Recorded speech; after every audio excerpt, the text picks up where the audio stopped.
Hello दोस्तों, मैं हूं मनीषा सैमुअल और आज हम फिर से लेकर के आए हैं नर्सिंग का एक इम्पॉर्टेंट टॉपिक जिसका नाम है इमरजेंसी मेडिकेशन या इमरजेंसी इंजेक्शंस।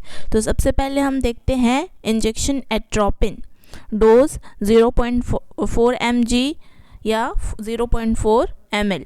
रूट है इसका IM, IV और SC, मतलब इंट्रामस्कुलर, इंट्रावेनस या सबक्यूटेनियस रूट से इसको लगाया जा सकता है।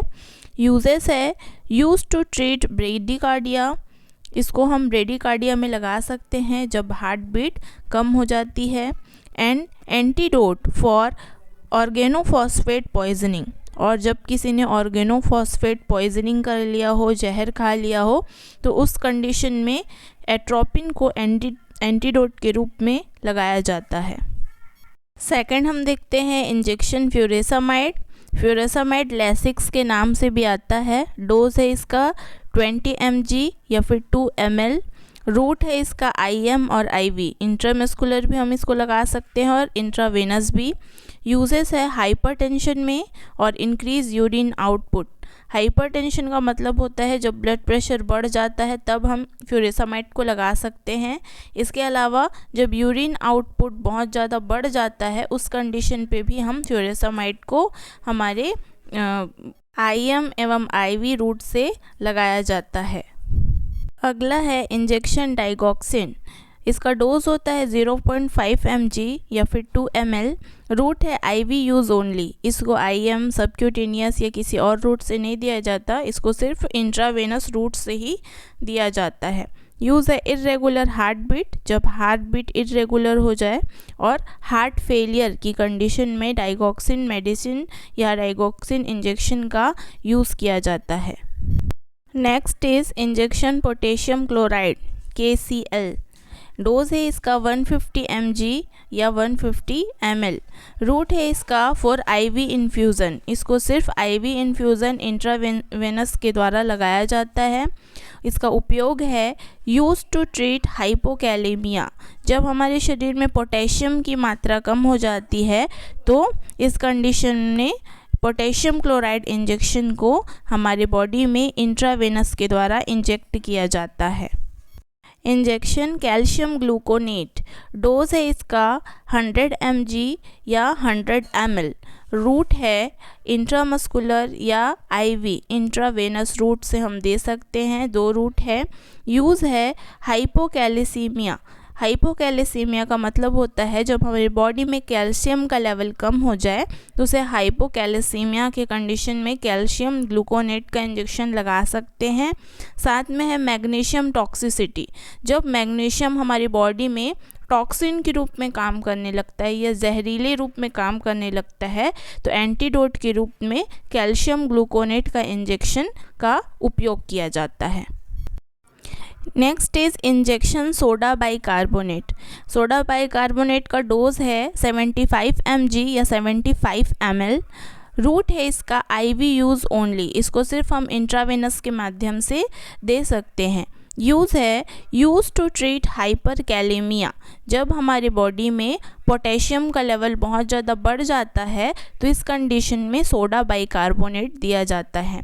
इसके अलावा कोकीन टॉक्सिसिटी, यदि हमारी बॉडी में कोकीन जो कि एक मादक पदार्थ है इसकी मात्रा बहुत ज़्यादा बढ़ जाती है, वो पॉइज़न की तरह, टॉक्सिन की तरह काम करने लगता है, तो उस कंडीशन में इंजेक्शन सोडा बाइकार्बोनेट को दिया जाता है। इंजेक्शन फेनेरामाइन। फेनेरामाइन को हम एविल के नाम से भी जानते हैं। डोज है इसका फेनेरामाइन 22.75 mg। रूट रहेगा इसका IM एंड IV, इंट्रामस्कुलर और इंट्रावेनस दोनों ही रूट से इसको दिया जाता है। यूज़ है फेनेरामाइन इंजेक्शन का ट्रीट एलर्जिक कंडीशन, जितने भी प्रकार के एलर्जिक कंडीशन होंगे जैसे कि नाक का बहना, रनी नोज, स्नेजिंग मतलब छींकना, ईचिंग खुजली का होना और वाटरी आइज मतलब आँखों से पानी का आना, इस कंडीशन में फेनेरामाइन इंजेक्शन या एविल को दिया जाता है। Injection hydrocortisone. इसका डोज होता है 100 mg।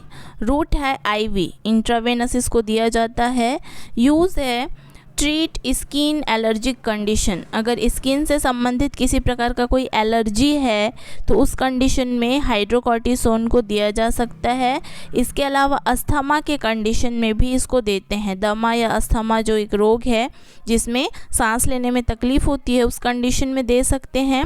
ऑटो इम्यून डिसीज़, किसी भी प्रकार का यदि ऑटो इम्यून डिसीज़ है, ऑटो इम्यून डिसीज़ वो होता है जिसमें हमारे बॉडी में जो बनने वाला इम्यूनिटी है वो हमारे खुद के शरीर के जो इम्यूनिटी होती है उसको नष्ट करने लग जाता है, तो वो है ऑटो इम्यून डिसीज़। तो इस कंडीशन में भी इंजेक्शन हाइड्रोकॉर्टिसोन का यूज़ किया जाता है। इंजेक्शन डाइज़ेपाम, डाइज़ेपाम का जो डोज होता है 10 mg या फिर 2 ml के जैसे होता है इसका डोज। रूट है IV और IM, इसको इंट्रावेनस के माध्यम से भी देते हैं और इंट्रामस्कुलर मांसपेशियों में भी लगाया जाता है। यूजेस है इसका ट्रीट प्रोलॉन्ग सीजर, अगर लंबे समय से किसी को सीजर की या झटके की परेशानी है या बीमारी है तो इस कंडीशन में डाइज़ेपाम इंजेक्शन का उपयोग किया जाता है। इसके बाद हम देखते हैं इंजेक्शन नाइट्रोग्लिसरीन, इसका डोज होता है 5 mg या 2 ml। रूट है इसका IV इन्फ्यूज़न ओनली, इसको सिर्फ IV इन्फ्यूज़न से ही देते हैं। यूजेस है यूज टू ट्रीट हाइपरटेंशन, यदि किसी का ब्लड प्रेशर बहुत ज़्यादा बढ़ गया है, इस कंडीशन को हम बोलते हैं हाइपरटेंशन। इस कंडीशन में नाइट्रोग्लिसरीन तुरंत काम करता है। ये सभी हम इमरजेंसी मेडिसिन पढ़ रहे हैं जो तुरंत ही जान बचाने के लिए काम करता है। इसके अलावा चेस्ट पेन, अगर सीने में दर्द है तो उस कंडीशन में भी इंजेक्शन नाइट्रोग्लिसरीन का यूज़ किया जाता है जो कि तुरंत आराम देता है। इंजेक्शन डेक्सामेथाजोन, डोज होता है 4 mg या फिर 2 ml। रूट है इसका IV और IM, इसको IV रूट से और IM रूट से दोनों से देते हैं। यूजेस है COPD, chronic obstructive pulmonary disease के कंडीशन में, अस्थमा के कंडीशन में और एलर्जी के कंडीशन में इंजेक्शन डेक्सामेथाजोन का उपयोग किया जाता है। तो ये थी आपकी इमरजेंसी मेडिकेशन जो कि आपके आगे बहुत काम आने वाली है, और सभी प्रकार की जो इमरजेंसी कंडीशंस होते हैं उसमें ये सब दवाइयाँ उपयोग की जाती है जो जीवन सुरक्षा करने का या जीवन बचाने का काम करती हैं। Thanks for watching.